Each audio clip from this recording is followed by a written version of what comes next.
King Aldwin of Raventhorn was already a dying man long before his body admitted it.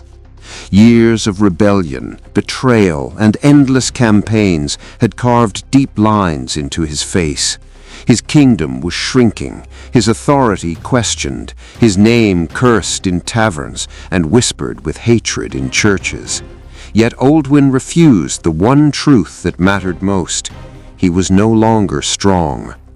In the autumn of his 49th year, the sickness returned. It began as a dull ache low in his belly, a familiar enemy he had learned to ignore. Fever followed, then weakness. His physicians spoke softly of rest, of simple meals, of humility before the limits of flesh. Aldwin dismissed them all. Kings did not grow weak, kings did not listen, and kings most certainly did not cancel feasts. The great hall of Blackmere Castle was prepared as if for triumph.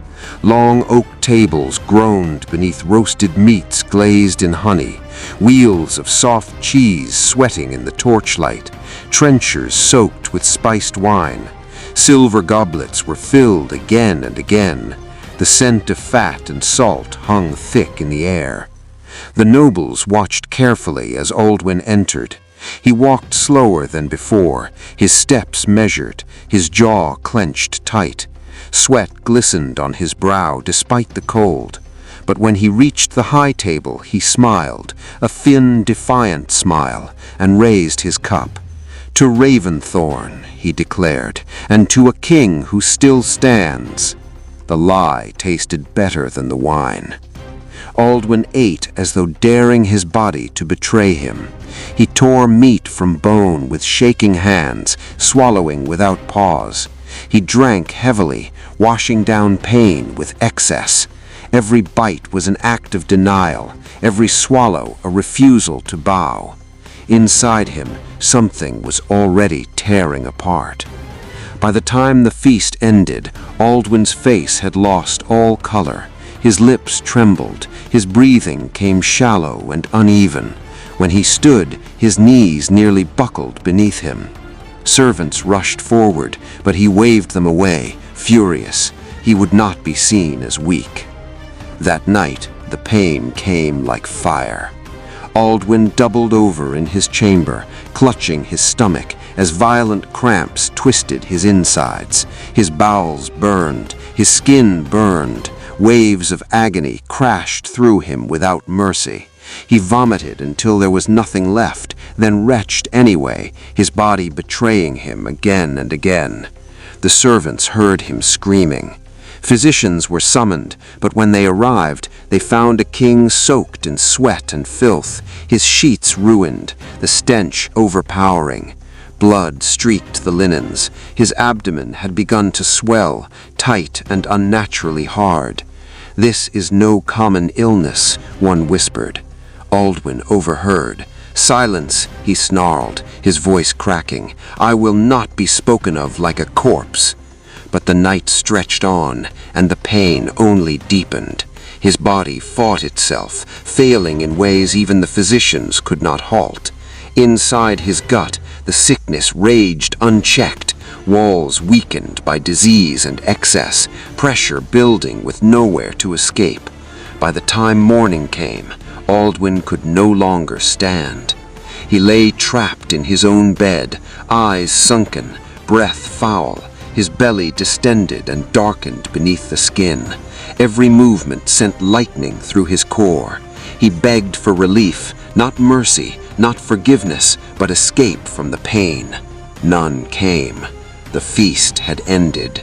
The reckoning had begun. The castle fell silent as King Aldwin lingered between life and death. Word spread quickly, carried by servants and guards who no longer bothered to whisper. The king was dying. Not gloriously, not in battle, but slowly, violently, undone by his own excess. Inside his body, disaster unfolded. The sickness that had weakened his intestines for weeks now turned catastrophic. Under the strain of the feast, The walls of his gut failed. Infection flooded his abdomen. His blood turned poisonous. His organs began to shut down one by one, suffocating in their own corruption. Aldwin felt everything. His belly ballooned, skin stretched tight and bruised black beneath the surface. Fever consumed him, leaving him delirious. At times he raved about enemies, about lost lands, about gods who had betrayed him. At others, he sobbed like a child, begging unseen figures for release. Physicians could do nothing. They drained fluids, they applied poultices, they prayed. Some refused to remain in the chamber at all.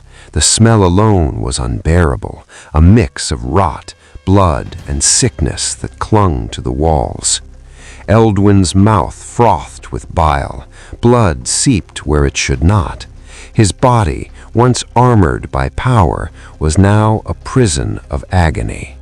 He did not die quickly. For 3 days he endured. On the 4th night, a storm battered the castle. Thunder rolled across the sky as Aldwin's consciousness flickered in and out. His breathing became ragged, each breath a struggle. His swollen abdomen no longer rose and fell naturally. It twitched as though the body itself had forgotten to live. In a moment of clarity, Aldwin asked for a mirror.